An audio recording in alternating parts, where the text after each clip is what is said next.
Guys, gulay na punta guys. Sa Bisaya, alugbati. Sa Bakay tawag ani sa Tagalog. Agbati. Pagkadaghay benepisyo ani sa lawas guys. Mga gulay guys, mao na mga normal nga pagkaon nga dapat natong kaunon. Kaya kining mga gulay guys, mga herbal kung sama sa agbati, una ni mga herbal man din siya guys, nga mga gulay dapat mauni kanon sa mga tao nga may mga tag-as na og blood sugar. Ini mga gulay, mga natural. Mao na pinakadapat nga kanon. Kung magsige kag kaon o kanang mga karne, kasagaran una guys,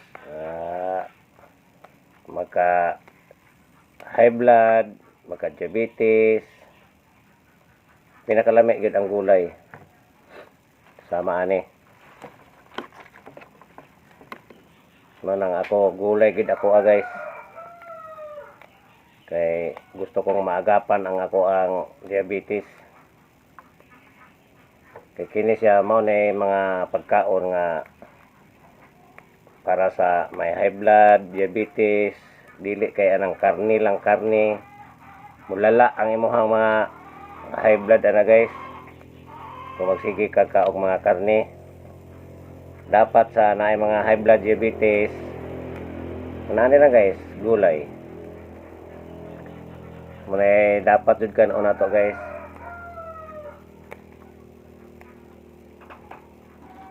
Ni adire sa mga pinobre nga mga pagkaon ang mga tambal guys, mga gusto nga makaon na to.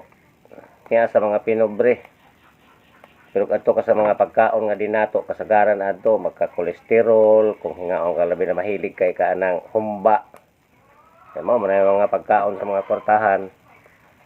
So kasagaran ana magka kolesterol, na uban magka high blood. Ay di man kaila sanay mo kaon nun aning mga gulay good guys. Pero kitang mga pobre, mauni ato ang kasagaran na abot sa pagkaon, pero wala din ta kahibalo nga ni ay dako ding benepisyo para sa ato ining mga gulay.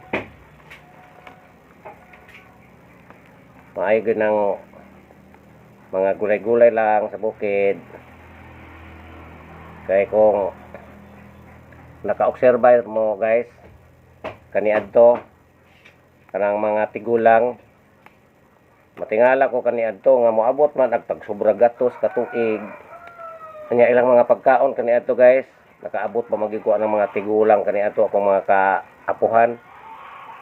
Mga gulay lang gyud. Kanang nay kuhaon sa akong apuhan kaniadto nga kanang moturok bitaw sa kahoy. Gitawag man na sa amo didto kaniadto og kujaji. Mao na mga pagkaon. Pero mga tiguang ato guys moabot og tag-sobra gatos. Tungod kay wala sila'y mga pagkaon nga maka tag-as og sana kanang dugo, kanang karne. Di makay kay mahingaon kana kaniadto guys, kay kaniadto wala pa magunaw na naay mga palengke nga sig ihaw baboy. Wala na kaniadto. Kanagsara na mag-ihaw silingan.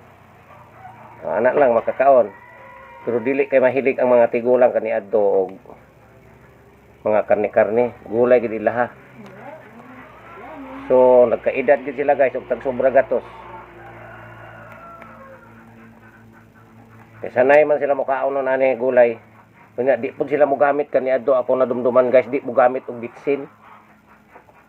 Mao na siguro sekreto kaniadto nganong ang mga tigulang kaniadto mo abot og tag 100 years. Di mo templa og bitsin. Gulay lang una ni. Butangan lang nila ni o kanang tangad, asin.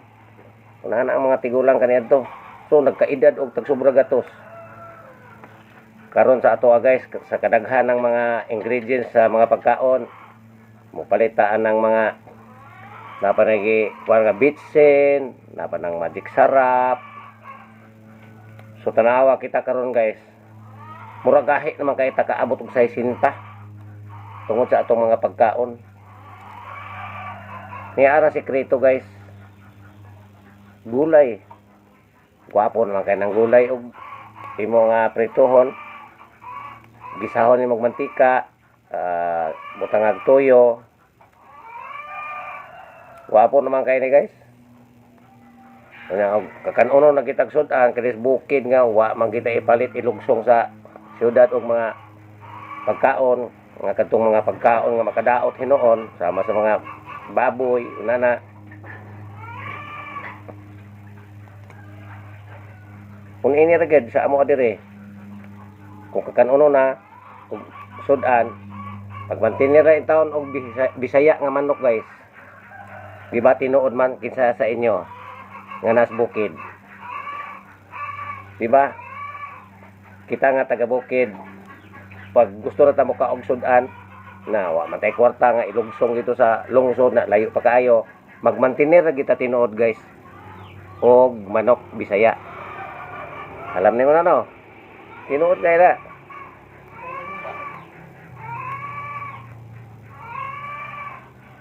Bisaya nga manok lang. Mao lang kinay maabot nato di sa bukid.